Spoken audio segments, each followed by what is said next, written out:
You're listening to Word Crimes. This is Title 18, Word Crimes. I'm Erik Arneson. This is our fourth and final entry in the All Erik All the Time season of Word Crimes, and on this episode, Erik's story reads something I wrote, 3 cases only a desperate, below-average private investigator would take. This story is included in my new short story collection, The THROES of CRIME, which features 26 short stories and 6 brief true crime essays. All proceeds from The THROES of CRIME go to the James and Jeanne Arneson Memorial Scholarship Fund, created in memory of my parents. That scholarship fund benefits graduates of Wilmot High School in Wilmot, South Dakota, who display an aptitude in creative writing by authoring a short story. The THROES of CRIME includes stories published by Thuglit, Needle, Otto Penzler's Kwik Krimes, Shotgun Honey, Out of the Gutter Online, and more. It also includes 6 stories that have never been published anywhere, including the one featured on this episode. And now, here's Erik's story, reading 3 cases only a desperate, below-average private investigator would take, by me, Erik Arneson. 3 cases only a desperate, below-average private investigator would take, by Erik Arneson. Editor's note. We requested a top 10 list, but since the author's first submission included only 2 items, we consider ourselves fortunate to have received this version with 3.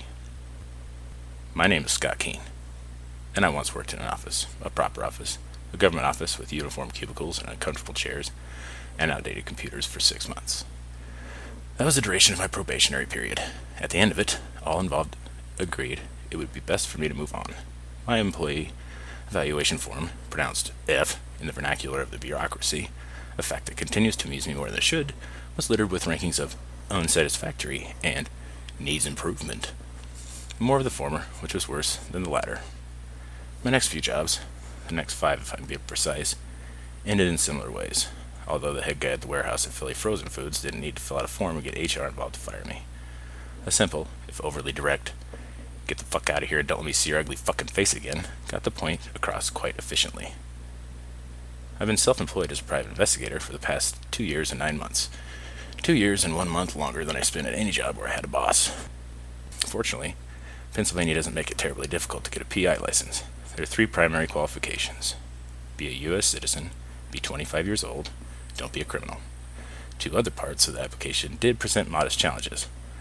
Having 3 years experience at a detective agency or in law enforcement, and getting the signatures of 5 character references who have known me at least 5 years. In both cases, I manipulated the truth. I created a fictitious, out-of-state detective agency, website and all, and I paid a quintet of my fellow morning diners at Billy's Breakfast Shack $5 each to sign as references.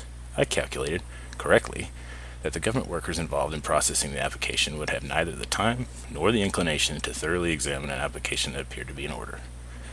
License in hand, I found a furnished office with cheap rent and a sofa long enough to sleep on. I'm not a great investigator, and I don't harbor illusions of ever being one. I think of myself as an entrepreneur with modest goals. Make enough money to pay the rent, and buy food, play the latest Call of Duty Black Ops as often as possible, and, to be honest, I feel like I should have more goals, but really, that's it. Despite my lack of blockbuster or even noteworthy success as a PI, or perhaps because of it, I do have a unique perspective from which to write this article. Following, in no particular order, are my picks for the top 3 cases only a desperate, below-average private investigator would take. Number 1. Following the ex-girlfriend of a drug dealer. In my defense, this is one of my first cases, and as a favor to my pot dealer Otto. He wanted to see if there was any chance of reconciling with Wendy. I owed him a lot of cash, and this looked like an easy way to erase the debt. But ex-girlfriends of drug dealers tend to become girlfriends of other drug dealers, which in turn makes them dangerous to follow.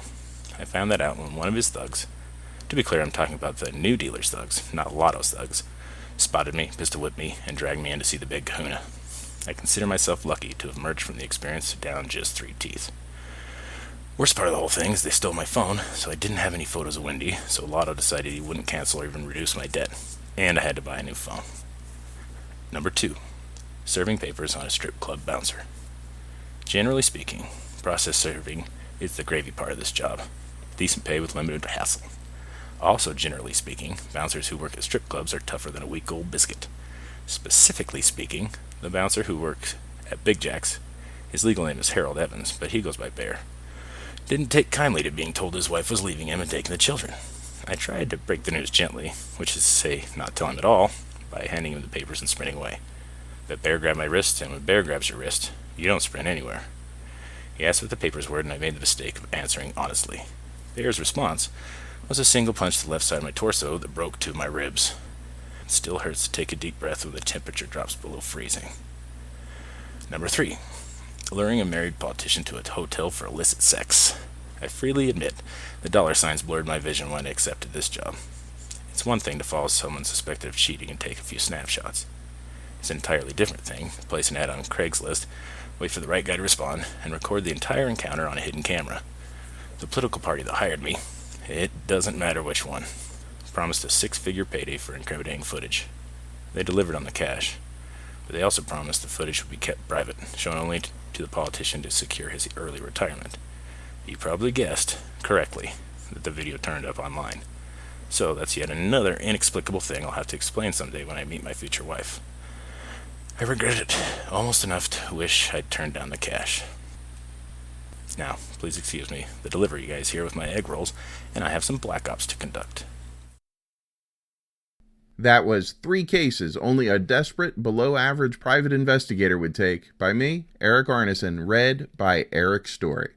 Learn more about Erik's story at his website, erikstorybooks.com. That's ERIKSTOREY books.com.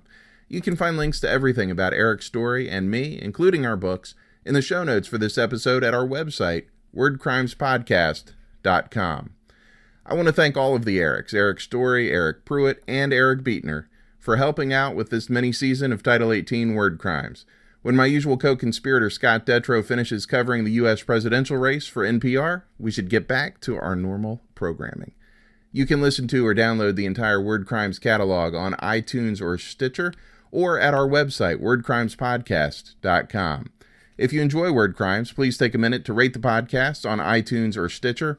That's the best way to help other people learn about word crimes. You can find me at erikarneson.com. That's ERIKARNESON.com.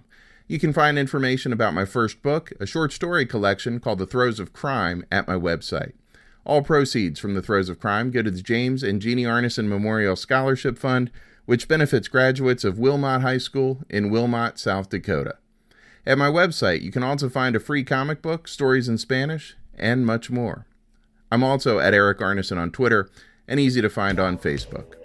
The music on this episode is by The THROES. You can find them at The THROES, THROES, thethroes.com. Thanks again for listening to Title 18 Word Crimes. We'll be back soon with more great crime fiction. A little funky dance now.